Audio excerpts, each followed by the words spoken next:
नमस्कार साथियों, all India medical students association United से राष्ट्रीय अध्यक्ष भरत बेनीवाल आप सभी को नमस्कार करता हूं, क्रांतिकारी इकबाल पेश करता हूं। जिस तरह से कि आप सभी को पता है कि हम सभी के निरंतर संघर्षों से जितने भाई लोग यहाँ मौजूद हैं, अभी एलटी के भी कुछ भाई लोग यहाँ मौजूद हैं जो लगातार एलटी की लिस्ट को जारी करवाने के लिए यहाँ पे संघर्ष कर रहे हैं। उनमें दिनेश चौधरी भाई, निर्मल भाई, उपेंद्र भाई, गौरव भाई और मोंटी भाई, ये लोग सभी लोग लगे हुए हैं। लेकिन जिन साथियों ने अब तक जितना इस भर्ती में भागदौड़ की, उन सभी भाइयों को भी मैं धन्यवाद देता हूं। जैसे भवानी कुमार भाई, इनको तो मुबारक हो कि इनका सिलेक्शन भी हो गया है साथियों। और रेडिएशन टेक्नोलॉजी के जितने साथी हैं जिनको आज हम लोगों को अपार सफलता मिली, जैसा कि आप लोगों को बता दिया गया था। लोग तो कह रहे थे बाद में भी आ सकता, रिजल्ट कभी भी आ सकता, लेकिन हमने आज क्लियर बता दिया था और न्यूज़ में भी कल ही डलवा दिया था, सभी तक इन्फॉर्मेशन भी पहुँच गई थी साथियों। रेडिएशन टेक्नोलॉजी असिस्टेंट रेडियोग्राफर यानी रेडिएशन टेक्नोलॉजिस्ट जो होते हैं, उन लोगों के लिए एक बहुत बड़ी खुशखबरी है। 732 लोगों की लिस्ट अभी जारी कर दी गई है। यहाँ पे हम अभी स्वास्थ्य विभाग में मौजूद है। धन्यवाद देते हैं मुकुल शर्मा जी को, और जो यहाँ पे जितने भी अधिकारी, आला अधिकारी हैं, उनको धन्यवाद देते हैं। और अधीनस्थ बोर्ड की बात मैं आपको बता दूं, जो 1 तारीख में आज सुबह ही लगभग ये तय हो गया था कि इमरजेंसी में चाहे एक बार के लिए कैसे भी इस लिस्ट को निकाला जाए, और 25 को भी लगभग आखिरी निर्णय, अंतिम जो निर्णय आना है, इस पे लगभग यूं कहा है कि भी अंतिम बहस होगी, जो भी होगी 25 को। लोढ़ा जी ने भी लगभग बोला है उसमें, और क्लियर लगभग उसमें हो जाएगा। जहां तक है एलटी का भी केस लगभग क्लियर हो जाएगा। और कोशिश ये है कि एलटी की कुछ और साथियों की लिस्ट भी अभी जारी करवाई जाए, और ईसीजी की लिस्ट 1-2 दिन में जारी करवाने का है, तो उसी में लग रहे हैं अभी, और हो सकता है आजकल में ही जारी हो जाए साथियों। तो उसी अब आगे ईसीजी की एक्सरसाइज में लग गए हैं सभी लोग, चालू हो गई है प्रोसेस। आप लोगों को बिल्कुल चिंतित होने की आवश्यकता है। प्रताप जी दूतड़ साहब को भी धन्यवाद कि वो लगातार इस मैटर में खूब काम कर रहे हैं, सबसे ज़्यादा तो धन्यवाद उनको। और फिर साथियों, मैं आप लोगों को उस बेरोजगार नेताजी की भी 1-2 बात कहना चाहूँगा, जो आप लोगों को इतने दिन से गुमराह कर रहा था। जैसा हमने बोला वैसा ही हुआ। हमारे सभी साथी लोग जो यहाँ मौजूद हैं, वो सभी साथी लोग निरंतर संघर्ष करते रहे। आज उन्हीं की देन है कि आप लोगों की ये लिस्टें जारी हो रही हैं साथियों। एलटी वाले साथियों को भी चिंतित होने की जरूरत नहीं है, उनकी भी 200 से 300 लोगों की तो लिस्ट कम से कम आने की जल्द से जल्द संभावना है। लैपटॉप 27 हाँ, जो डॉक्यूमेंट जो मैंने 27 लोगों की बताई थी, एक तो वो, और वो भी आने की संभावना ही है बहुत जल्द। आप लोग चिंतित ना हो। और साथियों, जो लोग ईसीजी की है, वो भी बहुत जल्द आजकल में ही लिस्ट जारी होने की संभावना है जल्द से जल्द। कितनी है टोटल? 27 के लगभग 27 है, जो उनके डॉक्यूमेंट्स। हाँ साथियों, जिनके एक्सपीरियंस वाले जो थे, जिनकी मैंने वीडियो में भी बता दी थी, मैंने एग्जैक्ट संख्या भी बताई थी। और आप आज तक मैंने सीएचओ की भी कहा था कि 7353 लोगों की लिस्ट जारी होगी। वैसे ही सीएचओ में भी 7353 की जारी हुई, और वो एक दिन पहले ही मैंने बता दी थी सभी को साथियों। एक दिन नहीं, 2 दिन ही पहले बता दी थी, मैंने पोस्ट डाल दी साथियों। मैं आप लोगों से बता देना चाहता हूँ कि झूठी बातें जो करती है दुनिया, वो लोगों से आप लोग गुमराह ना हो। वो ये कह रहे थे कि मंत्री जी कौन अप्रूवल देगा, तो मैं बता देना चाहता हूं कि सीएचओ की भर्ती में भी मंत्री जी से अप्रूवल 4 दिन चक्कर काटने के बाद मिला था साथियों। और आज भी जो मंत्री जी के साइन हुए, उसके बाद बोर्ड के पास सारा सिस्टम हुआ है। एक फाइल साइन होती है, मतलब वो अप्रूवल देते हैं, बाकी रिजल्ट बोर्ड के पास भेज दिया था पहले ही, 15 दिन पहले से ही पड़ा था, और सबकी लिस्ट तैयार थी लगभग पूरा 15 दिन पहले से। आज कुछ लोग कह रहे थे कि भाई आज बोर्ड खोला, बोर्ड की खोलने का कुछ नहीं होता है। 4 से 5 लोग ऐसे हैं, 4 से 5 लोग ऐसे हैं जो बोर्ड में रहते हैं, और आईटी सेल की टीम रहती है, उनका काम सिर्फ रिजल्ट डालने का रहता है। उसको रिव्यू जरूर उन्होंने किया है, सिर्फ पूरी लिस्ट को एक बार रिवाइव करना पड़ता है। वो पूरी लिस्ट रिवाइव करके और उन्होंने डाल दी है, और आप लोग अपना रिजल्ट भी देख सकते हैं। और जैसे स्वास्थ्य भवन पे हम सुबह से ही आए हुए थे साथियों, जब से वो सुनवाई हुई थी उसके बाद, और रात को भी लगातार संघर्ष ही चल रहा था। कल भी यहीं थे पूरे दिन, आपको बताया था, परसों भी यहीं थे, परले दिन भी यहीं थे। सिद्धार्थ महाजन जी और अखिल अरोड़ा जी को सबसे बड़ा धन्यवाद दूंगा।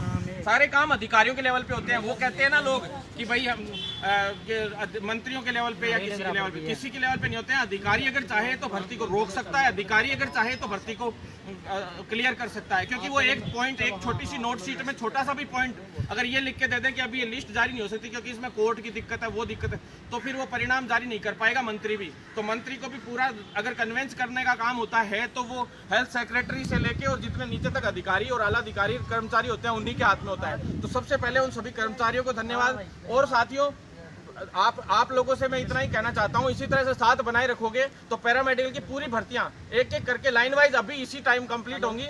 आप लोगों को पता है सीएचओ की निपटते ही हमने ये काम हम सभी भाइयों ने ये कमान संभाली और जीत की ओर बढ़े। जो फर्जी नेता थे उन लोगों का आप लोगों को पता लग गया, हर चीज का हमने खुलासा किया कि बोर्ड खुला है कि नहीं है, सारी चीजों का खुलासा किया। बेरोजगार नेताजी से आप लोगों को अभी तक ये भी नहीं पता होगा उनको कि लिस्ट जारी हो गई या कब तक हो जाएगी। साथियों, उन नेताजी ने तो फोटो डाल रखी थी सुबह, जबकि रात को ये अप्रूवल मिल गया था, मंत्री जी का लगभग फाइनल हो गया था कि भाई अगर कल सुनवाई में पॉजिटिव रहता है तो पूरा काम हो जाएगा। रही बात इसमें, मंत्री जी ने ऊपर से भी सीएम लेवल पे भी बात करके पूरा काम किया, सीएमओ से भी हुआ है और सीएमओ ने अधीनस्थ बोर्ड के लिए भेजा है। तो साथियों, बिल्कुल चिंतित होने की आवश्यकता नहीं है अखिल अरोड़ा जी, और उनको धन्यवाद। और साथियों, एक दो बात और बोली थी, उसने क्या बोली थी उसका जवाब देना जरूरी है। मैं कुछ लोगों को ये लोकेश शर्मा जी भाई हैं जो लगातार संघर्ष कर रहे थे आप लोगों के लिए, और जानते हैं ऐसी कोई बात नहीं है। और सहायक रेडियोग्राफर की जो लिस्ट जी आज सुबह से फोन आ रहे हैं, कुछ नेता लोग कल से कह रहे हैं कि मतलब आज सुबह लोगों ने पोस्ट डाली कि 24 से 48 घंटे में लिस्ट आ जाएगी। बेवकूफ़, तुम्हें पता भी है क्या, रात को 2:30 बजे से हम लोग लगे हुए हैं और ये कहा था कि अगले दिन 2:30 बजे से पहले लिस्ट आ जाएगी। जिन लोगों ने भी सुबह मुझे फोन किया है उन लोगों से पूछो कि मैंने बोला था कि दिन में 2:30 बजे से पहले आपकी लिस्ट जारी हो जाएगी। और एक कोशिश और मैंने करी है लैब टेक्नीशियन साथियों के लिए भी, एक कोशिश है लेकिन 2:30 बजे तक हो सकता है कि लैब टेक्नीशियन साथियों के लिए भी एक नोटिफिकेशन अधीनस्थ बोर्ड की साइट पर आ सकता है, लेकिन उस पर सिग्नेचर होना बाकी है, अभी उसका फाइनल नहीं कर सकता।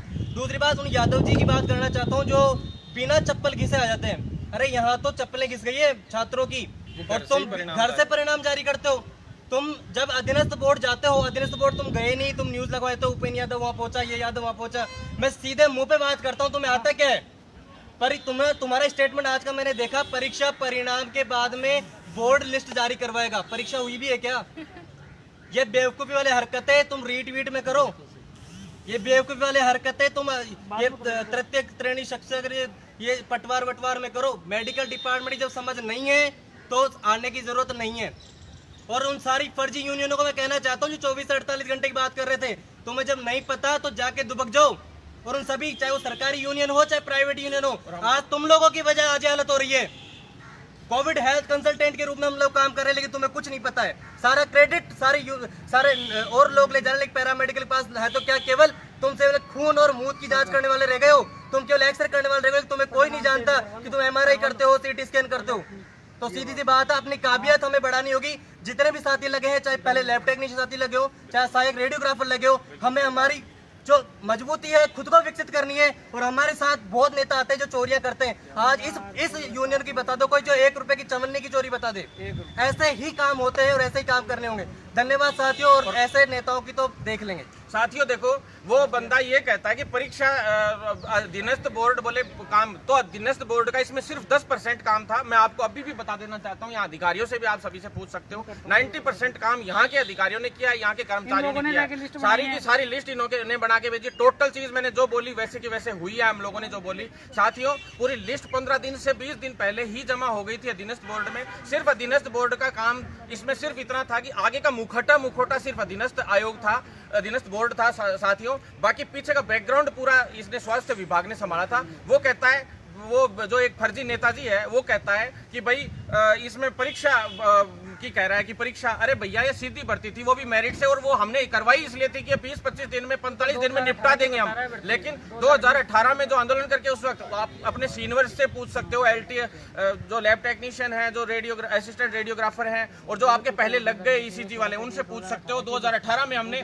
पैरामेडिकल भर्ती हो चाहे नर्सिंग भर्ती, सबके लिए इतना बड़ा आंदोलन किया था। राजस्थान के इतिहास की नहीं, पूरे इंडिया के इतिहास की सबसे बड़ी बेरोजगार रैलियां की उस वक्त। और उन रैलियों के दौरान सभी इतना जबरदस्त हमें प्राप्त हुआ सिस्टम, और हम लोगों ने सारे पद उस वक्त सर्जित करवाए थे, ये सारे के सारे। लेकिन उसके बाद उस भर्ती में काफी पद खाली रह गए थे, और उस पदों को खाली रहने के बाद इस भर्ती में वापस अभी नए पद जो थे ये अभी सर्जित करने के लिए सरकार ने कहा कि हमें तो नए पद, जब ये UTB पे पिछली 18 तारीख को ये UTB पे भर्तियां लेने वाले थे, 18 अप्रैल को, जब पिछली बार 22 मार्च को लॉकडाउन लगा था, उस वक्त जब ये कोरोना हावी हो गया था बुरी तरह से, लोगों को समझ नहीं आ रहा था, रोडों पे एक आदमी नहीं निकलता था, उस वक्त 18 अप्रैल को ये लोग ये भर्ती UTB पे निकालने वाले थे। लेकिन हम लोग पहुंचे उस वक्त। रोहित कुमार जी को धन्यवाद दूंगा कि पुराना बैकलॉग उन्होंने हमें ला के दिया। उसके बाद अखिल अरोड़ा जी ने इस इस भर्ती को शुरू किया और अखिल अरोड़ा जी के बाद सिद्धार्थ महाजन जी ने इसको प्रोसेस आगे बढ़ाई, सिंघवी जी तक की हेल्प करी सारी कि इसमें जो अधिवक्ता एजी साहब है सिंघवी जी को उन्होंने लगाया। और अब धन्यवाद दूंगा कि अखिल अरोड़ा जी वापस आए और उन्होंने दोनों ने मिलके सिद्धार्थ महाजन जी और अखिल अरोड़ा जी ने दोनों, वैसे काम पूरा सिद्धार्थ महाजन जी कर रहे थे लेकिन अखिल अरोड़ा जी ने इसको एक तरीके से अप्रूवल करवाने में बहुत जल्दी बढ़ता सिस्टम, ताकि जनता के स्वास्थ्य के साथ कोई गड़बड़ी नहीं हो, यूटीपी पे ज्यादा भर्तियां नहीं लेनी पड़े। ये मैं यूटीपी का विरोध इसीलिए हम लोग कर रहे थे कि यूटीपी पे भर्तियां होंगी 7-7 हजार में शोषण होगा। अरे भैया 7-7 हजार में एमबीबीएस वाले, कल इंटर्न वालों की मीटिंग, आज भी स्ट्राइक है, रेजिडेंट डॉक्टर्स और इंटर्न की आज भी स्ट्राइक है। और मैंने यूँ कहा कि अभी जीवन दान देना है हमें लोगों को, हमें पैसे से मतलब नहीं है, कोई बात नहीं, हमें 1 महीने फ्री में सेवा दे देंगे साहब, लेकिन 7-7 हजार में हम लोगों को ये बेइज्जती मत करो। आप लोग जो बेइज्जती कर रहे हो ना हमारे प्रोफेशन की, वो मत करो। हम फ्री में सेवाएं दे देंगे, हमें कोई दिक्कत नहीं है, लेकिन हमारे प्रोफेशन की बेइज्जती मत करो। प्लस हर किसी को ऐसे मत घुसाओ। क्या बैकडोर एंट्री ज्यादा होती है यूटीबी में, फर्जी लोग हर कोई बाहर से मार्कशीटें बनवाए संविदा पे लग जाते हैं गलत तरीके से। तो साथियों आपको बिल्कुल भी चिंतित होने की आवश्यकता नहीं है, हम लोग इसी तरह से लड़ाई लड़ते रहेंगे। जैसे सीएचओ का और मेडिकल ऑफिसर दोनों भर्तियां पूरी हुई, वैसे ये पैरामेडिकल भर्ती भी पूरी होगी। अब ईसीजी का नंबर है और एलटी का नंबर है, ये दोनों भर्तियां निपटानी है किसी भी हाल में, इन्हीं 2-4 दिनों में किसी भी तरीके से।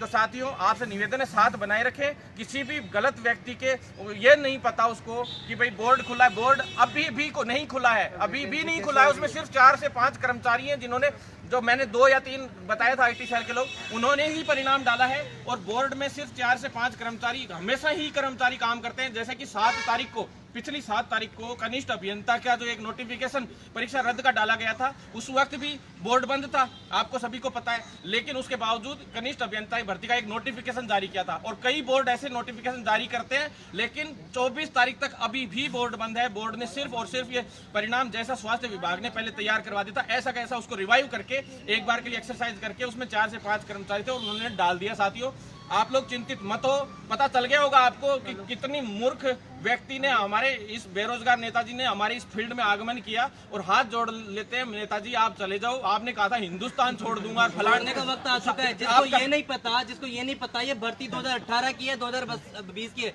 मैं ओपन चैलेंज करता हूँ, बैठो मेरे सामने, डिबेट करो हमसे, डिबेट करो, बैठ करके पीछे से बोलने की जरूरत नहीं है। और दूसरी बात अभी 2:30-3 बजे तक है, अभी 2 सिग्नेचर बाकी हैं। एक शायद ईसीजी को लेकर के एक नोटिस पे सिग्नेचर होना स्वास्थ्य भवन से बाकी है, और एक लैब टेक्नीशियन से भी एक कुछ समाधान निकलना है। तो वो दोनों लेटर अभी थोड़ी देर में अधीनस्थ बोर्ड पर यहाँ से साइन होते ही बाकी हैं। तो ईसीजी के लिए खुशखबरी आज होने की पूरी संभावना है, और एलटी के लिए थोड़ा सिग्नेचर का मामला सिर्फ बच रहा है, शायद हो सकता है कि वो भी आज या कल में ही उसका निपटारा हो जाएगा। तो मैंने कहा था साथियों, अब जैसा कि मैंने आपको कहा था कि भाई दाढ़ी तो मैं अब कटवा लूं यारो थोड़ी बहुत, क्योंकि मैंने कहा था कि नहीं तो बाबा जी बन जाऊंगा मैं। पहला आज काम हो गया है, 732 बच्चों को नौकरी मिल गई, अब ईसीजी वाले भाइयों को भी मिलेगी और एलटी वालों को भी मिलेगी। तो दाढ़ी में थोड़े अधिकारी भी अब डरने लग गए कि ये खूंखार आदमी रोज कहाँ से आता था दाढ़ी बढ़ने में, तो इनको डर लगता है। सुबह 10 बजे ये तो सीट पे बाद में बैठे, मैं 9:30 बजे पहले ही आ जाता हूँ इनसे। तो साथियों आप लोगों से निवेदन है कि इसी तरह साथ बनाए रखें, विश्वास करना सीखें आपकी मेडिकल के इन लीडर्स पे, चाहे वो भवानी भाई हो, लोकेश भाई हो, जितने भी भाई लोग लीडरशिप कर रहे हैं, चाहे वो योगेश भाई है और चाहे ये आपके अदर कृष्ण भाई, आदित्य भाई और मनोहर भाई, जितने भी साथी लोग आप लोगों के लिए संघर्ष कर रहे हैं। आसिफ भाई लगभग शाम तक ईसीजी का परिणाम की, हाँ ईसीजी का परिणाम की बोलने के बता रहे थे, जो हमारी अभी बात हुई थी अंदर, अभी सिग्नेचर का ही काम बाकी है, अप्रूवल का ये मान लो छोटा सा, क्योंकि उसका तो चलो हो गया था, लेकिन ईसीजी का अभी अप्रूवल का और बाकी है। तो बहुत जल्द सीएमओ से हो जाएगा सारा काम, आ सकता है, ऐसी संभावनाएं हैं, पर नहीं भी आएगा तो हम संघर्ष करके उसको जल्द से जल्द निकलवा देंगे साथियों। और साथियों एक चीज और, जो साथी जो लैब टेक्नीशियन वाले जो साथी हैं, जैसे अनिता जी हैं, ये बहुत संघर्ष कर रहे हैं आप लोगों के लिए। एक लड़की होके इन्होंने आंदोलन में आए थे, ये इसके लिए थैंक यू देता हूं मैं। 22 गोदाम पे जो घेराव हुआ था उस दिन भी आए थे, उस 22 गोदाम के दिन बेरोजगार नेताजी भी बैठे थे, लेकिन बेरोजगार नेताजी का आज तक कुछ हुआ? एक भर्ती का कुछ हुआ? आप लोग बताइए। 8 दिन तक माहौल बनाए रखा बेरोजगार नेताजी ने, तो सोचा था 1-2 दिन में पहना के बिठा रखे थे, हाँ वो पीपी किट पहना के बिठाया, सारे माहौल बनाए। और देखो सबसे बड़ी बात है, वो बहनें उस रात को 23 तारीख को साफ मना करी थी कि हम नहीं उठेंगी। उससे साफ साबित ये होता है, नेताजी तो खुद 1-2 दिन के लिए बैठने वाले थे, लेकिन वो बहनें बोली हम तो नहीं उठेंगी, तो नेताजी के फंस गए। अब नेताजी क्या करें, 8 दिन बैठा दिया नेताजी को, दिमाग खराब हो गया नेताजी का। अब फिर वो कहते हैं हमारी सारी मांगे मान ली रात को, ठीक है, मंत्रियों ने मान ली, तो तुम भाई 4 दिन बाद में उपचुनाव लड़ाने की घोषणा क्यों कर रहे हो सरकार के खिलाफ? जब तुम्हारी मांगे ही मान ली, सब कुछ हो ही गया, तो तुम 4 दिन बाद यूं कह रहे हो? क्योंकि 25 तारीख को भरत बेनीवाल ने घोषणा कर दी, मतलब 24 को बजट पेश हुआ था, 23 की रात को इन्होंने आंदोलन वापस ले लिया। फिर जब चुनाव की लास्ट डेट गई फार्म भर के वापस लेने की, तो उस लास्ट डेट पे इन्होंने सारे फार्म वापस ले लिए। वाह नेताजी, गजब खेलते हो। और गजब, ये तो जनता है जो बेरोजगार है बेचारे, बीए बीकॉम वाले जो कई बेचारे बोले और सीधे साधे साथी है जो आपकी बातों में आ जाते हैं, लेकिन ये मेडिकल वाले हैं और सारे प्रोफेशनलिस्ट हैं, हम लोग सब समझते हैं। और हम जानते हैं कि तेरे जैसों की लंका कैसे लगाई जाती है, और तेरे तो ऐसा लंका लगाएंगे, पटवारी भी अब हम करवाएंगे और रीट भी हम करवाएंगे बहुत जल्द। और तू है ना, दूर से वो जो है ना, जहाँ से तू लाइव कर रहा था वहीं बैठ जा जाके, और नहीं तू कह रहा था ना हिंदुस्तान छोड़ दूंगा, सुनो, तू ये कह रहा था ना हिंदुस्तान छोड़ दूंगा, भाई तू एक काम कर, तू हिंदुस्तान नहीं, तू राजस्थान छोड़ दे, नहीं तो बेरोजगारों को छोड़ दे, बस हाथ जुड़वाने तेरे से, तू सिर्फ बेरोजगारों को छोड़ दे, तू अपने घर जाके बैठ जा, पासपोर्ट बनवा देंगे। तू हिंदुस्तान छोड़ने की बात कर रहा था, पासपोर्ट बनवा के दे, तू कहे तो साथी लोगों मतलब ये हद होती है और हर चीज में बेवकूफ। जिस आदमी को ये नहीं पता ईसीजी की फुल फॉर्म क्या होती है, इकोकार्डियोग्राम का, उसको ये नहीं पता कि कितने कोर्स चलते हैं, कितने कैडर बन गए, कैडर कैसे बने हैं, कुछ भी नहीं पता। यूं कह रहा मेरिट से, परीक्षा से भर्तियां हुई थी, अरे परीक्षा से 2018 की भर्ती बता रहा है, 2018 की भर्ती तो हमने कभी खत्म करवा दी, उसके बाद का तो ये बैकलॉग निकलवा लाए हम लोग आंदोलन करके। तो साथियों धन्यवाद मेरे छोटे भाइयों की, शंकर जी का भी आज चयन हुआ है, बिल्कुल धन्यवाद इतना सम्मान देने के लिए मेरे छोटे भाइयों को। बस आप लोग नौकरी लग जाओ, और दिनेश जी, अनिता जी, उपेंद्र जी, ये सभी लोग का सिलेक्शन हुआ है सभी लोगों को जल्दी से, मोंटी भाई को और निर्मल भाई को, सभी को रोजगार मिले, और भवानी भाई को सिलेक्शन होने पे हार्दिक शुभकामनाएं। जिस आदमी को खुद का सिलेक्शन करवाना होता है, जो नौकरी लेनी होती है, वो आदमी खुद मेहनत करता है, समझ गए आप लोग? आगे भी करेंगे, जितने लोग रह गए उनके लिए भी करेंगे, जितने लोग रह गए, ऐसा नहीं कि इसका सिलेक्शन हो गया, इसका हो गया। हमारा यूनियन लगातार लड़ेगा, जब तक पूरे पद बनी बने तब तक लड़ेंगे अपन लोग, चिंता करने की जरूरत नहीं है। ऐसा नहीं कि इसका मामला लगा, हम सब एक हैं और हम सब एक परिवार, और हम तो कोविड में काम कर रहे हैं, हमने को डरने की कोई जरूरत ही नहीं है, हमको डरने की जरूरत ही नहीं है, हम तो लीड कर रहे हैं कोविड में, तो डरने की जरूरत ही नहीं है। तो बाकी लोग भी काम होंगे, घबराने की कोई जरूरत नहीं है। और अभी शायद अधीनस्थ बोर्ड एक सिग्नेचर बाकी है, हमने बहुत कोशिश भी करी है कि लैब टेक्नीशियन और ईसीजी के लिए वो सिग्नेचर हो जाए, तो अपने लिए आपदा प्रबंधन के तौर पे अपने को कुछ भर्तियां, कुछ और भी पद भरे जा सकते हैं, तो उनका काम चल रहा है। 2:30 से 3 बजे का शायद वो सिग्नेचर हो जाएगा, तो ईसीजी और एलटी का कुछ मामला उभर के आएगा। और बहुत बहुत शुभकामनाएं जो भी असिस्टेंट रेडियोग्राफर लोग, जो भी 732 लोग चयनित हुए हैं। दूसरी बात, जो मैंने लैब टेक्नीशियन साथियों को बधाइयाँ नहीं दी थी लाइव पे, आज दे रहा हूँ, क्योंकि मेरे को बोला गया था कि केवल आप केवल लैब टेक्नीशियन साथियों को बधाई दे रहे हो, तो मैं आज दोनों को दे रहा हूँ, क्योंकि लैब टेक्नीशियन और रेडियोग्राफर एक संयुक्त रूप में हम पर आगे बढ़े, और ईसीजी भी, हम सब पैरामेडिकल एक परिवार का सदस्य और इस तरह से मूव करेंगे कि आने वाले टाइम पर पैरामेडिकल समझ, जैसे नर्सिंग में मैट्रन वगैरह सब कुछ होता है, वैसे ही होंगे। और जल्दी से ही राजस्थान पैरामेडिकल कर्मचारी के तौर पे एक संघ के रूप में भी हम लोग ऊपर के आएंगे जल्दी, नए अपन लोग सब मिलकर के एक यूनाइटी से आगे की ओर बढ़ेंगे।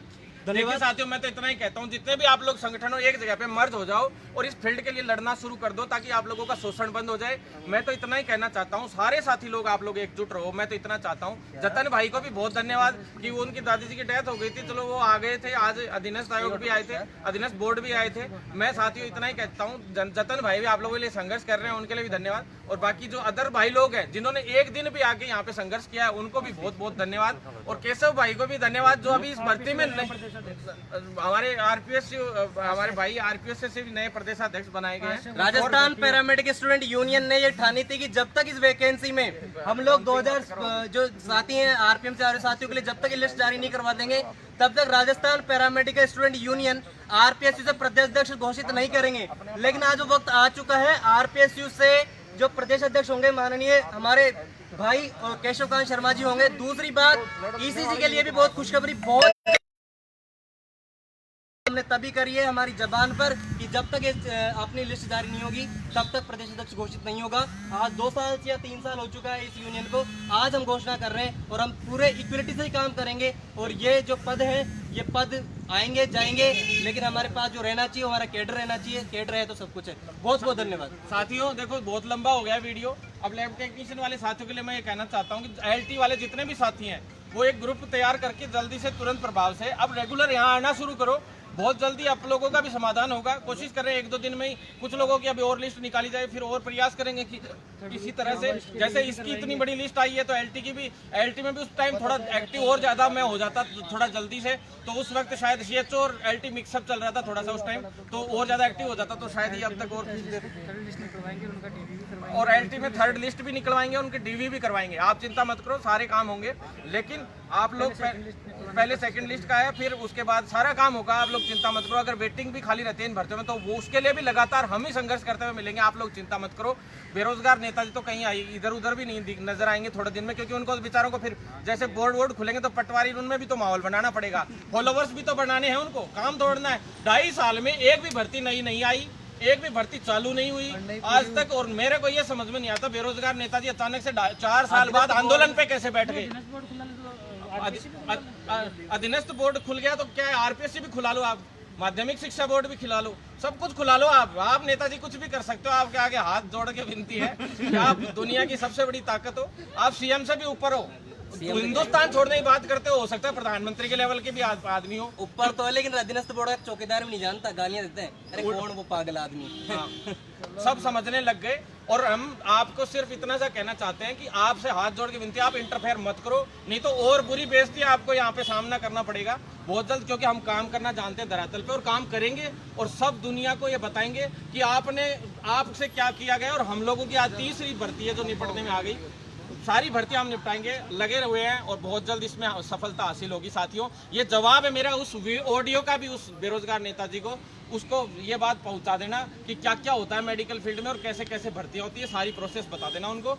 धन्यवाद साथियों। इसी के साथ मैं आप सभी को हार्दिक शुभकामनाएं देता हूं और अग्रिम बधाइयां देता हूं आने वाले ईसीजी वाले रिजल्ट के लिए और एलटी के रिजल्ट के लिए। आप सभी को क्रमवार मैंने कहा था और कल रात को न्यूज आ गई थी, जैसे ही सीएमओ से पूरा अप्रूवल मिला था मैंने न्यूज डलवा दी थी, डाल ही दी थी जी न्यूज ने भी, और हमसे भी पूछा गया था, सारी बातें हुई थी। साथियों, अब बहुत जल्द आप लोगों के लिए अगले परिणाम भी क्रमवार आ जाएंगे। बस आप लोग ये है कि बेतुकी बातों से, एक तुक्काराम यादव नाम का बेरोजगार नेता है, वो तुक्के मारता है सारे के सारे, और कोई तुक्का गलती से सही निकल जाता तो बच्चे सोचते वाह वाह वाह वाह इन्होंने करवा दिया, वाह वाह वाह वाह इन्होंने करवा दिया। तो तबले की तरह बजाऊंगा, मौका मिलेगा जिस दिन, एक बार बस मौका मिल जाए, मौका ही ढूंढ रहे हैं। और नेताजी तैयार रहना, अब आप आगे के लिए अपने पटवारी वाला वो संभाल लो, क्या पता मैं उससे पहले घुस जाऊं उसमें। तो साथियों, अब तो इसको सबक सिखाना मेरे को, सोच ये लिया है। तो साथियों, आप लोगों से निवेदन है कि साथ बनाए रखें। धन्यवाद और आप सभी को शुभकामनाएं ढेर सारी। जिनका सिलेक्शन हुआ उनका भी, और जिनका सिलेक्शन नहीं हुआ उनको भी शुभकामनाएं कि आपका भाई इसी तरह से लड़ेगा और अगली भर्ती और निकलवा के लाएंगे। ये तो बैकलॉग था और भर्ती भी लाएंगे अभी तो पैरामेडिकल की। धन्यवाद साथियों।